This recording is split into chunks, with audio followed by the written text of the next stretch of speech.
I feel like it was, I feel like we were doing 10. I feel like that's 10 episodes we do. Day 5? Huh? Well, boy, we're on episode 5. Big up on yourself. Whoever's still here, give yourself a pat on the back.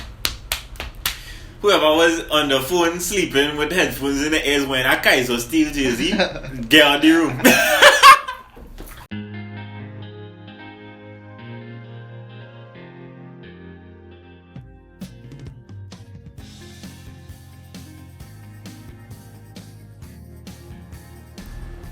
I'll give you a brief little walkthrough.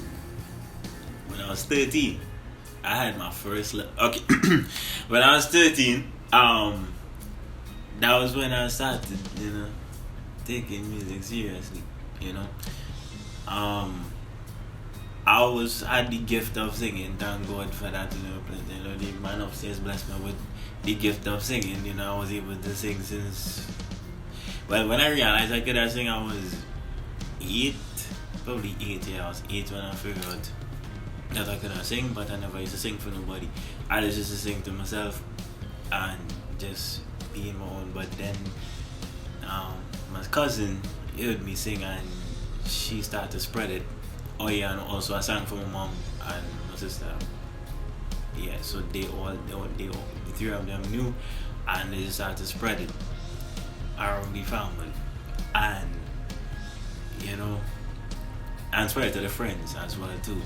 And it's when I was 13, is when I started to say, well, I really like singing, and I actually want to do this, like for real. And when I was 13, I was able to have the blessings to be able to record in our studio for the first time with Junior Ibo. I was in his studio recording a rendition of Ordinary People by John Legend, and I was able to do the gigs with a former Calypsonian by the name of Jeremy Rodriguez. He don't do Calypso anymore. He's more, I think he's a producer now. I don't know why he producer.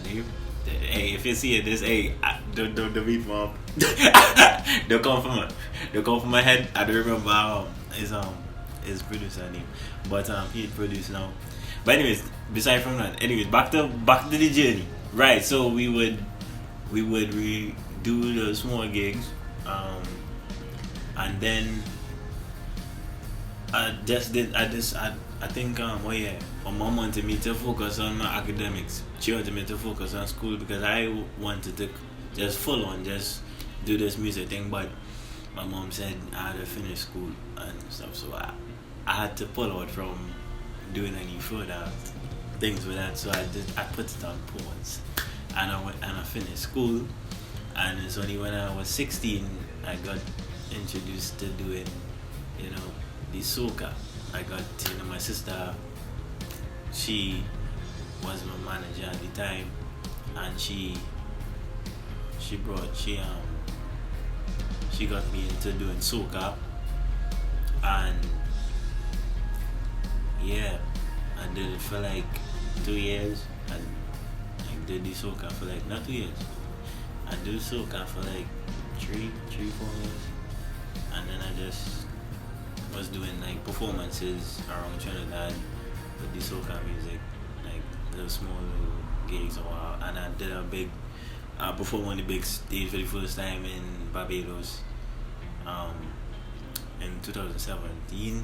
That was the first time I ever like performed like on a big for a grand mass amount of people like that, and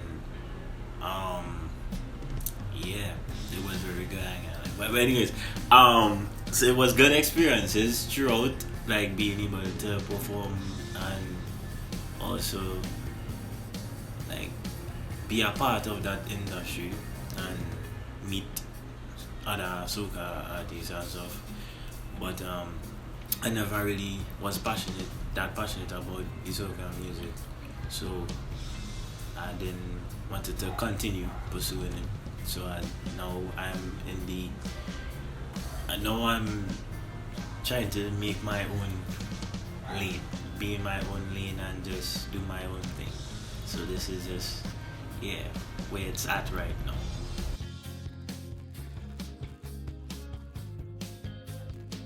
What I'm most proud of is now being able to like make my own music. Yeah, that's what I'm proud of. Like making my own music and not having like somebody write more songs for me and stuff. Like I could write my own music now, you know, like because before I would have like songwriters and stuff. So I don't. Yeah, actually proud of being able to make my own music now. So that's something that I'm proud of.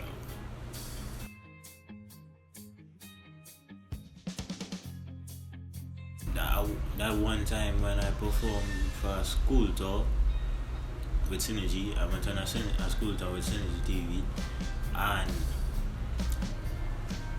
seeing like how the music make the children feel, like the reaction out of them, like what or the music gave to them, like the reaction that came out of them, like when they hear my song in particular, like because there was normal, and then when I came to because and especially me being a new artist, like they didn't know who I was, but just to see like music could just make somebody just feel like they know you, like they did not know who I was, and just hearing the song and me performing give them that energy and that happiness and that joy to be able to come up to me after and run up to me and hug me and like acting like like they know me, and hearing like them telling me stories about things that they do in school and all these things, like what they want to be, and them telling me that they want to be like telling me the dreams, basically like telling me the dreams and stuff. That was like I find that was like real cool at that point in time. So that is something there.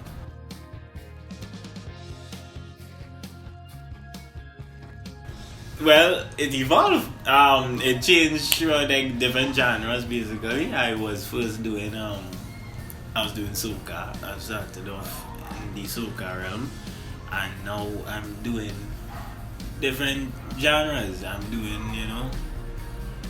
doing different sorts of genres, or doing any kind of genre now. It was just me just doing one genre, but now I'm free to be able to create in any way that I can now. So, and now it will be totally different from how I was back then. So it's like a different type of song now, because I have some things in the chamber that I'm working on, and it's not like how it was like years ago. As you grow, as you get older, you evolve.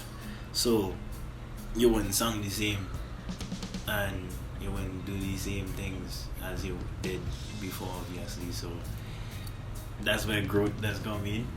So I have like new songs and things as time goes along. So but right now, Gachao.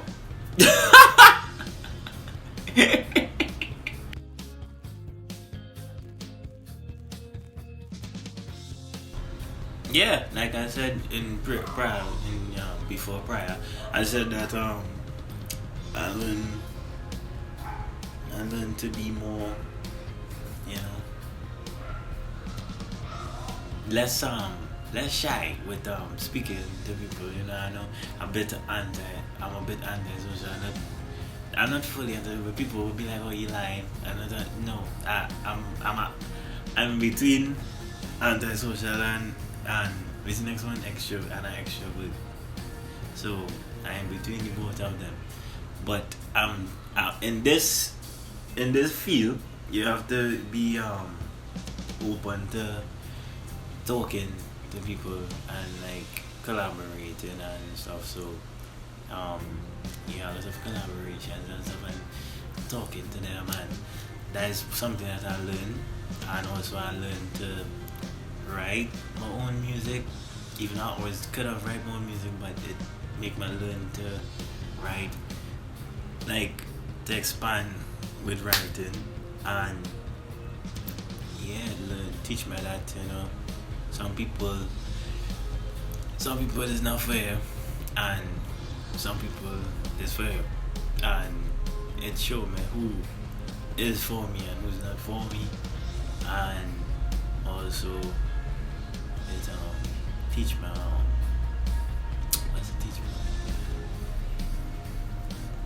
It teach me that it's not always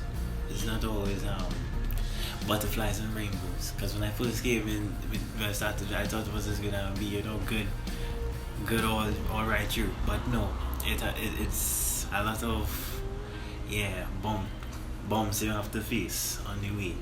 So yeah, a lot of potholes you gotta dodge.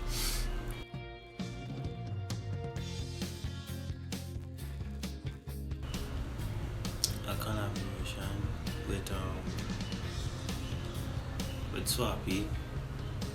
He was the first like artist I ever collab with, and he teach me, like I learned something from him, even himself, Yeah, I learned something from him, like watching how he would approach like recording songs and how he would perform and stuff. Like I was able to just like watch and analyze like how he move.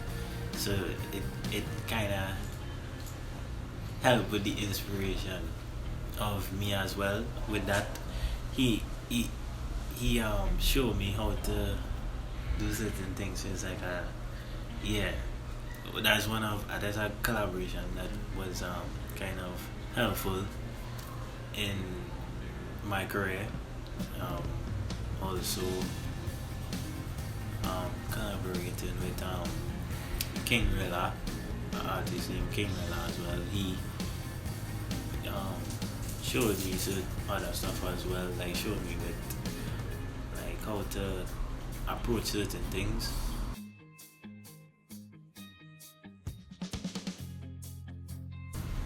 I always remember the reason why I wanted to do music, and the reason to why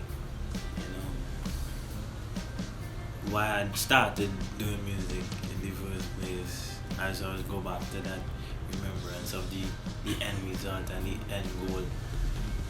I was thinking about like where I want to be, and it's like how passionate and the love that I have for it. Because I like music. I like music, any kind of music. I love music on the whole. I just love music.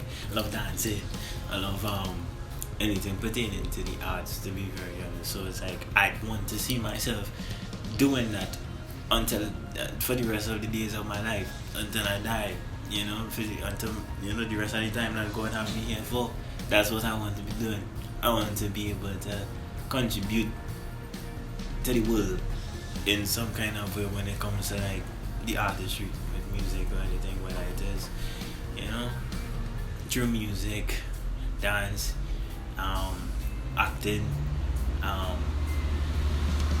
yeah.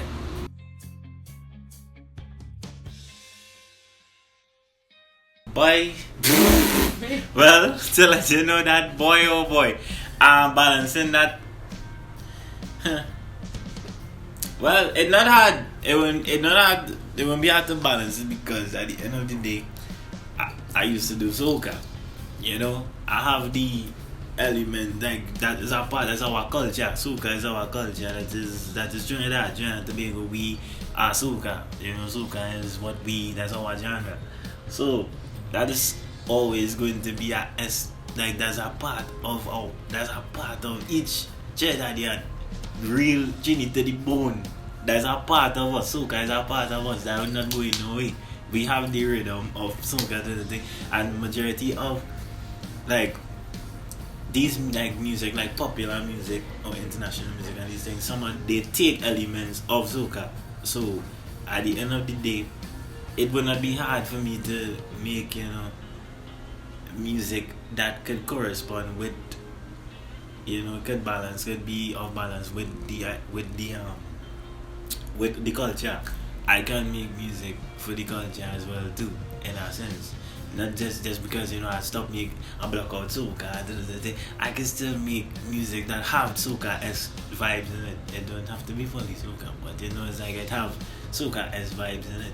You know. So yeah, like take for instance, like Grandma Calm Down, play that for Carnival this year on the road, playing Calm Down, playing Baby Calm Down, and that is that is Afro, but it has soca elements in that as well too. So come on now, music is a universal thing, man. It brings the people together, gets the people moving, it gets the people going.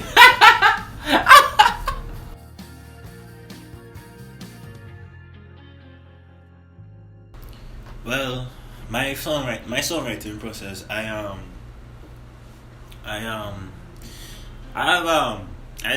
as somebody, I just when I can't, I just sit down one place when I write the music. Like I do, but I sort of like hear like song. Like if I hear any song, I can't write music in silence. That is something that I need to get there.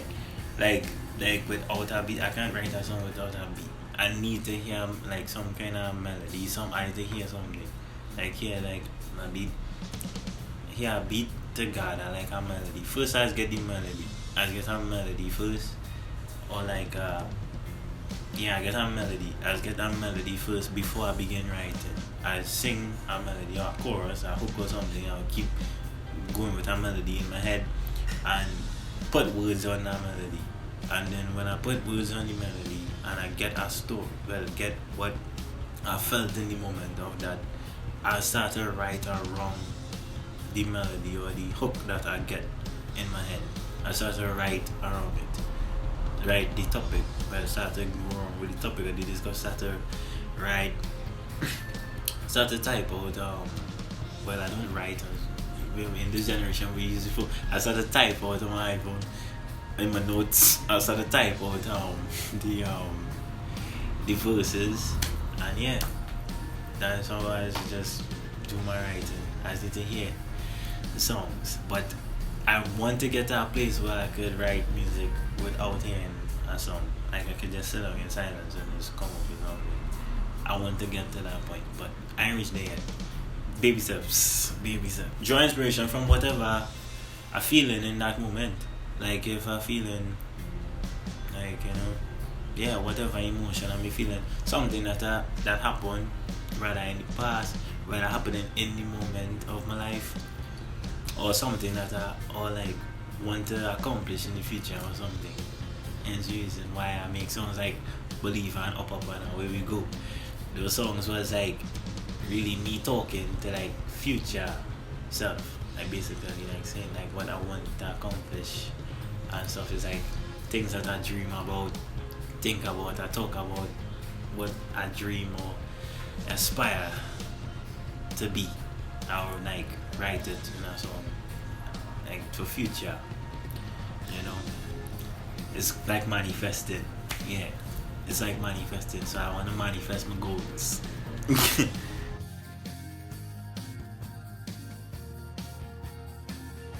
Yes.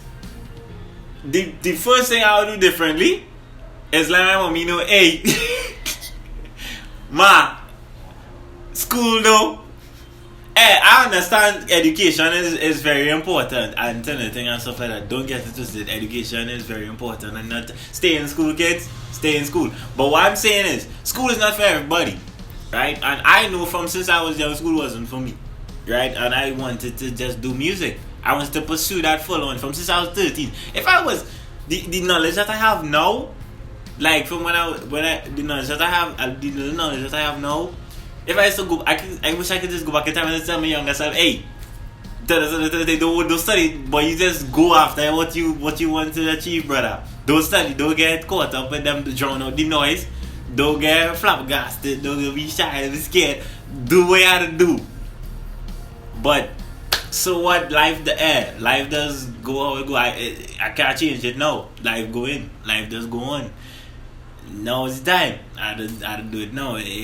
Timing is, everybody had a time. Time is, timing is everything. Everything have a time. And maybe, my time supposed to be a different time. And that wasn't, supposed to happen at that point in time. But I wish, I could have been more, I could have take it on a little more, be more confident in myself, had the confidence that I have now, I was just more confident in myself back then. I would say that for sure. I wasn't that confident in myself. And a lot of people didn't believe in me, but I didn't believe in myself. That's how I believe in myself now. At that point in time, I didn't believe in myself that much. I didn't believe it, but not enough. So, yeah. Well, guys, that was it for this episode. Thank you very much for paying attention. Thank you for listening. Thank you for being here once again, and the support. I can't stress that enough. The support all here. Oh gosh.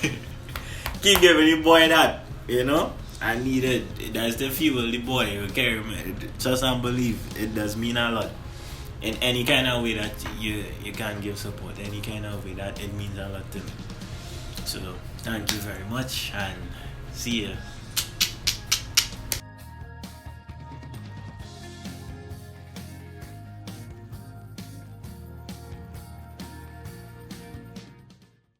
Cinco de Mayo. We do Cinco de Mayo and it's not tequila.